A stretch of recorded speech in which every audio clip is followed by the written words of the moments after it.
Y continuamos con nuestra entrevista del día de hoy en IQ Latino. Nos acompaña un venezolano, eso me llena de orgullo, Agustín López Márquez. Agustín es ingeniero de la Universidad Simón Bolívar. Luego de su paso por el Massachusetts Institute of Technology, MIT, se ha convertido en el CEO, en el presidente de Squeeze Biotech, un proyecto en el cual ustedes en la casa tengan mucha expectativa sobre lo que van a escuchar, porque este grupo de personas podría ser quienes nos traigan definitivamente la solución al problema del cáncer y muchas otras enfermedades que están pues siendo objeto de tratamiento y de investigación por parte de la tecnología que ustedes manejan. Cuéntanos un poco sobre ti, Agustín. ¿Cómo llegas tú a MIT y cómo te vinculas a todo este proyecto de Squeeze Biotech? Ok, buenísimo. Yo soy venezolano y me vine acá a Estados Unidos hace 7 años. Estudié en Caracas en la Universidad Simón Bolívar. Soy ingeniero químico y trabajé en Procter 3 años, Procter & Gamble, 3 años en Caracas, y luego me vine a hacer el Masters de Ingeniería Química en Massachusetts Institute of Technology, MIT, en el 2008. Como parte de ese Masters, conocí a una persona muy importante que termina siendo uno de los fundadores de Squeeze Biotech, Armon Sharei. Armon fue un estudiante de PhD en MIT en los grupos del profesor Bob Langer y el profesor Klaus Jensen. ¿Cómo llegan Armon Sharei y tú al proyecto? O sea, porque entiendo que están todos estos profesores y ustedes que son como de los dos más jóvenes del proyecto. ¿Cómo se involucran? ¿Cómo llegan ustedes a ello? Cuando nos conocimos, MIT tiene un programa para ingenieros químicos que se llama el Practice School, que lo que es un programa de pasantías, donde en lugar de tener una tesis, que es lo normal para cualquier estudiante de másters en área científica. Tú te habías ido de Venezuela, llegaste a MIT.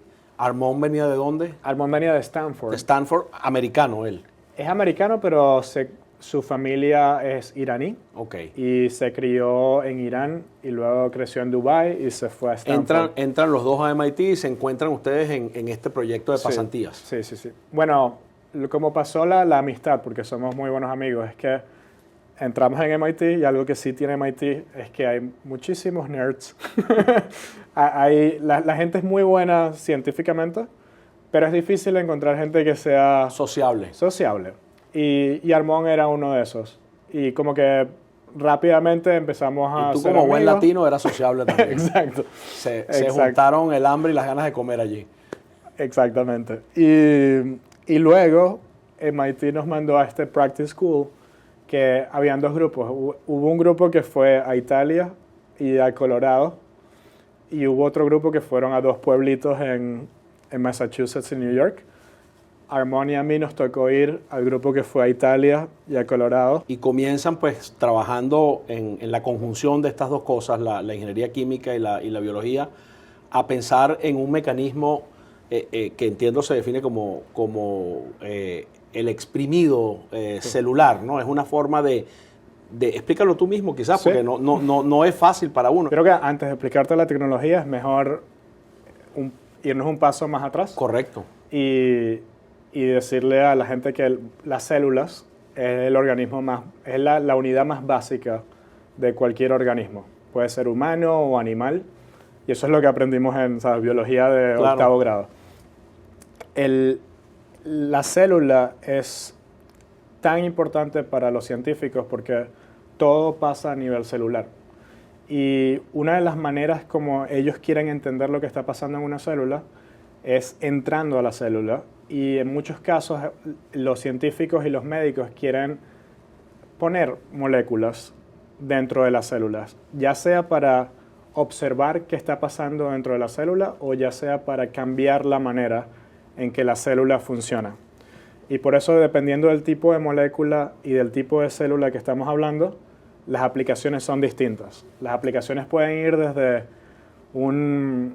una compañía trabajando en plantas industriales donde quieren que su planta tenga una mucho mejor eficiencia en producir algo, como puede ir a una aplicación. Claro, los famosos injertos, pues una manzana más grande, un tomate más jugoso, pueden ser o son resultado de una intervención celular de este tipo. Pueden ser. Pueden serlo. Y tanto en el campo médico, yo creo que la aplicación más importante en la cual estamos trabajando es el tratamiento del cáncer.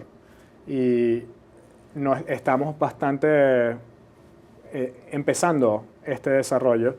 Y para darle más contexto a la discusión, en el cáncer tú tienes 3 tratamientos principales hoy en día. Tienes la quimioterapia, tienes la radioterapia y tienes drogas. Cada una de esas tiene sus ventajas y desventajas, pero en general lo principal es que no son muy eficientes y claramente esto lo sabe mucha gente, si no el cáncer no sería un problema tan grande. Pero el segundo es que muchas veces son muy tóxicas. Te eliminan las células cancerígenas, pero también te eliminan muchas células buenas. La idea de muchos científicos, no solo nosotros, pensaron es, el sistema inmune normalmente es muy poderoso. Y tú no piensas de esa manera, porque cada vez que tienes gripe, tú no te pones a pensar qué impresionante es tu cuerpo eliminando a esa enfermedad. Tú solamente pasas 2 días que estás engripado y luego 3 días siguientes estás bien. Lo que está pasando es que tu sistema inmune viene siendo como un ejército, donde tú tienes comandantes, células que les dicen a otras células qué hacer, y tienes las soldados, que son las células que van a ir a batallar con la enfermedad. Lo que ellos pensaron es cómo hacemos para que esas células que son muy buenas para enfermedades como la gripe, ahora sean muy buenas para enfermedades como el cáncer. Y hay varias variaciones de cómo hacer esto, pero una de las que estamos trabajando nosotros es que tú puedes tomar las células afuera. Y ¿le sacas un poco de sangre a la persona? Sacas la sangre, que en la sangre tú tienes esas células inmunes. Correcto. Y luego hay distintas maneras de hacer esto. Tú puedes enfocarte en las células que son los soldados, o te puedes enfocar en las células que son los comandantes. En nuestro caso, mucho de nuestro enfoque ha sido en los comandantes. Y la manera en que los comandantes le dicen a los soldados qué hacer es, le muestran en su superficie lo que se llama un antígeno.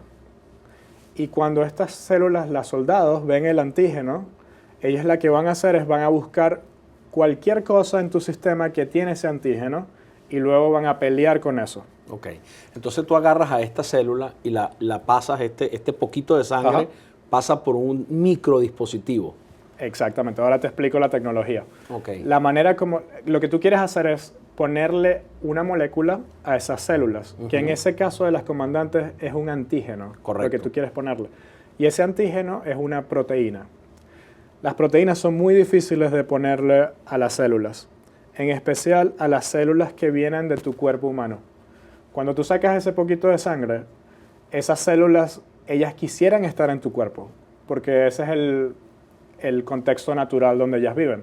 Cuando las sacas son muy sensibles y encontrar una manera de poner una proteína que es muy difícil de poner normalmente en una célula que es muy sensible es uno de los principales problemas que los biólogos y médicos están tratando de solucionar. Claro, y preservar a la célula también, que no quede dañada, que no quede... Exactamente. Lo que hacemos nosotros es, en inglés lo llamamos squeezing, que vendría siendo exprimir a las células.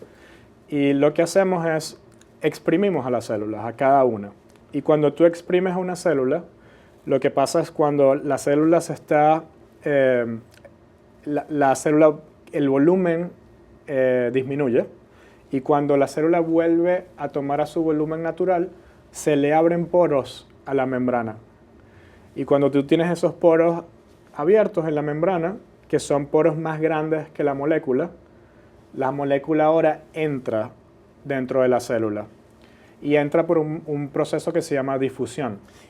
Que el proceso es, si tú tienes algo que tienes más concentración de algo, él va a tender a llegar al equilibrio. Claro. Y entonces esa tecnología es un pequeño dispositivo que es como una especie de túnel, ¿no? Por donde pasa la célula. Sí. Y ella, al exprimirse allí, según entendemos nosotros en nuestra investigación, es cuando es intervenida, ¿no? En ese momento, cuando ellas pasan por un túnel, que el túnel es más grande que la célula. Entonces tienes la célula que es de este tamaño y el túnel de este tamaño. Pasan muchas células. Nosotros tratamos 1 millón de células por segundo. Y luego ese canal tiene una parte que es una constricción, que es más, como un estrecho, pues. es estrecha y es más pequeña que la célula. Entonces lo que hace es la célula es flexible. Ella pasa apretadita por allí. Apretadita pasa y al salir es donde se le abren los poros a la membrana. Es como si tu piel, luego de un determinado estímulo, se le ven los poros más abiertos y allí tú intervienes. Entra algo, pero ni siquiera intervienes. Lo único que tú haces es, tú tienes las moléculas de interés, las tienes del afuera, otro lado del conducto. están del otro lado y lo que pasa es por difusión, que la difusión es, tienes en un lado, afuera de la célula, tienes mucha concentración de estas moléculas. Dentro de la célula no hay ninguna de estas moléculas. Cuando tú abres a la membrana, por equilibrio, las moléculas que están aquí afuera van a entrar. Y entonces se encuentran con un nuevo, es un hallazgo pues en el proceso de investigación.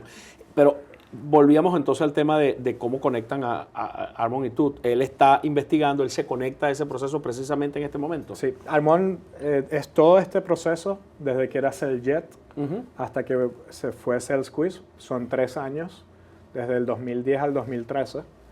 Y en ese momento, en enero del 2013, pasa algo muy importante en la historia de la tecnología y de la compañía, que es que se publica hay la primera publicación sobre esta tecnología. Sobre los alcances de lo que ustedes están haciendo. Y que fue publicada en el PNAS Journal, que es uno de los más importantes en Estados Unidos y en el mundo, donde se explica, mira, hay una nueva tecnología que te permite ponerle ciertas moléculas a ciertas células. Y cuando se publicó, mucha gente leyó esa publicación. En el primer año hubo 6.000 personas que leyeron esta publicación. Y empezó a sonar el teléfono y empezaron a llegar correos electrónicos. Empezaron yo quiero llegar, entender esto, quiero aplicarlo. Yo quiero utilizarlo. Yo creo que algo que en mi caso ha sido muy importante, y no sé si aplica en cualquier caso, fue irte a otra escuela a hacer un Master's, a hacer un PhD, a hacer un MBA, a hacer algo. Porque siento que esa experiencia de exponerte a otro, especialmente si lo puedes hacer en otro lugar. Puede ser en tu mismo país. En otra universidad de tu propio país o en otro país. Idealmente. Que puede ser los Estados Unidos u otro. O puede ¿no? ser otro, puede ser Europa, puede ser otro país en Latinoamérica. Pienso que te cambia la perspectiva completamente porque entiendes lo valioso que muchas de las cosas que tú hacías que no pensabas que tenía tanto valor, cuando entras a este mundo entiendes, wow, hay cosas como ser sociable que tienen mucho valor en una universidad como MIT porque mucha gente no es sociable. Y en este mundo globalizado, ¿tú imaginas una secuencia en donde proyectos como Squeeze Biotech terminan desarrollando unidades de investigación en otros países latinoamericanos o terminan reclutando talento en esas universidades latinoamericanas? ¿Tú crees que este tema de la globalización, los outsourcings, la tercerización, es una oportunidad también para la Universidad Latinoamericana de conectarse con todos esos procesos? Sí es. Hay costos a lo mejor que son más bajos allá que aquí. Ciertamente. Desde el punto de vista de costos tiene mucho sentido, pero desde el punto de vista de investigación es donde está Latinoamérica un poquito atrás en cuanto a lugares como MIT o Silicon Valley, donde todo el mundo se ha concentrado en esas regiones y desde el punto de vista de biotecnología es muy difícil encontrar otro lugar en el mundo que tenga esa concentración de conocimiento que tiene Kendall Square en Cambridge, que es una plaza donde están todas las universidades y están todas las compañías. Eso va a ser muy difícil. Eso es casi no en Latinoamérica, en cualquier lugar por decreto, del mundo. Pues, claro. Pero sí puedes estar a un nivel más cercano y ahí es donde yo creo que enfocarte en cosas como biotecnología es uno que va a pagar a futuro. Porque los ingenieros químicos acá en Estados Unidos, mucho del enfoque es ese, que es el futuro, ¿sabes? De lo que va a venir de la ingeniería. Mientras que si seguimos enfocados completamente en el petróleo, no tienes un fit bueno para lo que viene en el futuro. Y eso te va a poner en un lugar difícil de competir con gente de otros países. ¿Dónde se ve Agustín López Márquez en los próximos 10 o 15 años? ¿Aquí, después de Squeeze, con otro proyecto similar, o te ves regresando a Venezuela o te ves en otra parte del mundo? 10 años seguiría siendo Squeeze. Creemos que tiene demasiado potencial. Creemos que las terapias inmunes están creciendo de una manera exponencial y el impacto que podemos tener en pacientes en el mundo es increíble. O sea, realmente lo creo. El equipo lo cree. Tú sientes que este es un proyecto de vida, pues. Este es mi bebé que... Lo vas a ver crecer y lo vas a acompañar y lo quiero por el resto del tener tiempo. por mucho tiempo. 10 años seguro. 10 años seguro. Bueno, Agustín López Márquez, de Venezuela, de la Universidad Simón Bolívar, hoy en MIT, un orgullo latinoamericano y sin duda alguna, pues seguro hay mucha gente que nos vio hoy con grandes esperanzas en lo que ustedes están haciendo. Así que, de verdad, un gran placer haberte tenido con nosotros. Gracias. Le agradecemos a Agustín por contarnos de su experiencia. Y a ustedes, amigos de América Latina, los invitamos a seguirnos por nuestro sitio web y redes sociales. Con ustedes, Leopoldo Martínez. Somos IQ Latino. El camino es la innovación.